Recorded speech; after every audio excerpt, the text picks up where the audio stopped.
Sumayyaan Sayyidoo akkanatti gadhiistee jechuudha. Kunoo dubartiin irratti wal fixxii.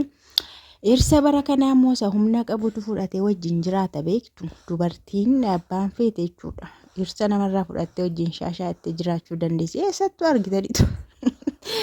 Biyyoota Arabaatti walirraa fudhatu, Itoophiyaa keessatti walirraa fudhatu. Kan immoo kan godhu ishee daffaarii, baqa ishee biqaatii qabdu irsa abbaa ijoollee maan ta'an irraa fudhatte jechuudha. Haa? Kana hundumaa waa'ee Sa'idoo jechuudha.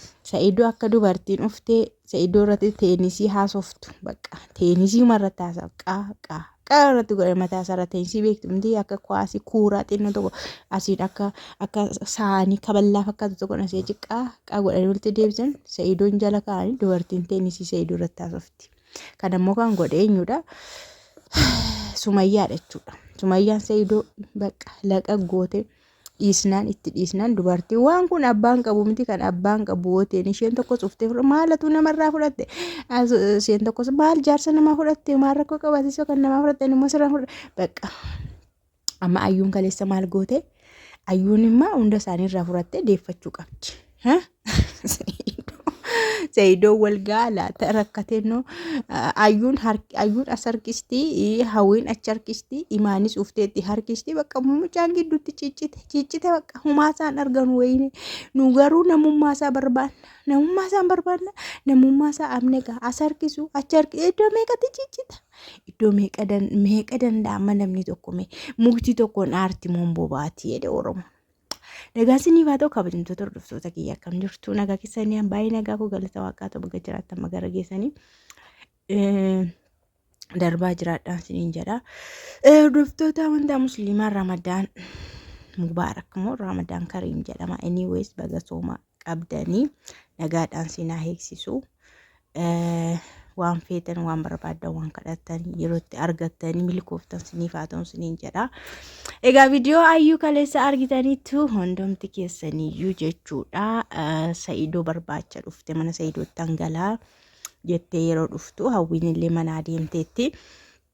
Akkuma jette hawwiin mucaa koo fudhadheen deema akkumatti mucaa fudhattee manaa sokkaa sokkiteetti garuu immoo sokkiteen fagaanni balbaluma irratti sokkite. Balbaluma irra sokkaan ishii maal fuuti erga sokkite maal fuuti balbala irratti sokkaamuu hundaan jalqabame jechuudha.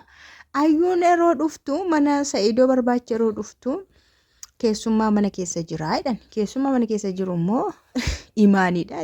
Hawwiin sun balbala irratti isheen balbala irratti sokkite malee iddoo biraa hin jirtu. Balbala irra dhaabbatteetu kan sokkeeratti nama seenuuf nama bahu immoo ilaalti. Manicha nama seenuuf nama bahu ilaalti jechuudha. Hawwiin kunis gudii qabdi. Amma gaa diinni diina koo anaaf fira koo akkuma jedhamu diinni diina kooti anaaf fira kooti jedhan.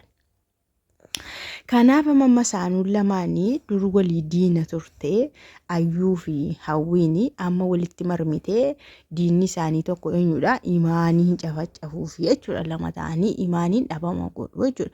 Diina kan isaanii lama waan ta'eef isaan kun immoo duruu diina turanii fira ta'an maal gochuuf imaaniin dhabama gochuuf imaanitti illee dhabama haa godhan nan gargaara. Waan imaan Sa'idoo goote mu waan imaan Sa'idoo goote namnu humtuu Sa'idoon goone. Innaa Sumayyaan durdurii kaasteeyyuu ani isa ayyuu fuudhe miti fuudhuu danda'a durillee nan fuudha dheera akka fuudhus beekamaadha. Jaarsi lammaffaa akka Sa'idoon fuudhu beekamaadha garuu akkamitti yoom akka fuudhutu hin beekamne malee inni kun rakkoo hin qabu fuudhuu rakkoo hin qabu shari'aanis hin eeyyamaa garuu isanni mucaa ashee diqaalaa jette isheenis egaa mucaa ashee sanaa isatu isaaf hin dharaaramu jette. Kanammoo dubbii kanammoo kan qabee jiru eenyu ture beektu imaantu qabee jira. Imaan immoo maal goote dhugaan kun akka hin baaneyyuu goote Sa'idoon akka mana isaatti hin deebine akka hin araaramne Sumayyaan akka amantuuf jenna Sumayyaan qelee seentu Sumayyaan mataadhaan dhaabbattu jette. Na isheen Sa'idoodhaaf illee hin taane gaa'ela Sa'idoof illee hin taane durayyuu Sa'idoo kan diige imaanidha. Ammas deebee immoo ammas kan dhufee diige imaani ilaala.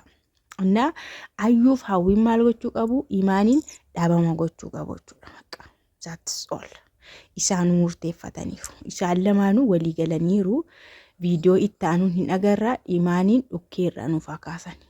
Dhukkee irraa kaasanii ari'uu qabu jechuudha mana sana keessa. Uftee jirsitaan dhabama gochuu qabu jechuudha achi. Na jaarsa abbuma mo'ateetu wajjin jiraata. Kalas. Innaante amma dubbiin jijjiirame akka duriin se'ina na jaallateetu na fuudhee harramee maal godhee hinafe inni hafeera muudin akka kana hafeera jechuudha. Kanaaf isinillee mo'atamuu qabdan. Warri jaarsa qabdan jaarsa keessanillee dubartiin kamillee isin mootee akkasiin irraan fudhanne. Kun asatti kuno dubartii ishee tokko jala oolchanii ofii irra oolchaniitu dhiirri immoo maali beektaa amala keessa dhiirri bara kanaa immoo amalli isaa maal ta'eera bakka mo'ataa faana jiraata. Filannoo isaa barbaada. Haaraa barbaada. Waa qotuu barbaada. Waa soquu barbaada waan ta'eef isheen haaraa kun wayii warqii qabdii laataa jedhee soquutti ka'a. Isheen dhufte kun daayimandiidha. Ishee duraa hoo beeka isheen duraan qabdu daayimandiin qabdu. Isheen amma warqii fiddee laataa warqii fiddee dhaqee laaluu dhaqa. Laaluu dhaqa achumatti hafa. Innaa isillee mataa gadi hin jedhina. Haa fudhattu kaa haa jiraatani kaa. Anarra dheere baakkish. Dullaadhaan danqaraadhaan maaliif gizee saqqayyarame gizeen akka durii seetaniin gowwoomin dhugaasin ijaan nama qoosaan jira see fakkaate gizee akka durii miti yeroon akka durii miti ayyuun kanaaf ufte amma laal tumteetu joode kana tumtee humna shiitiin akkuma durii dhabama goote Saayidoo harka shii keessa galfachuuf Saayidoo immoo maayidhe Saayidoo amma siima barbaada ayyuu.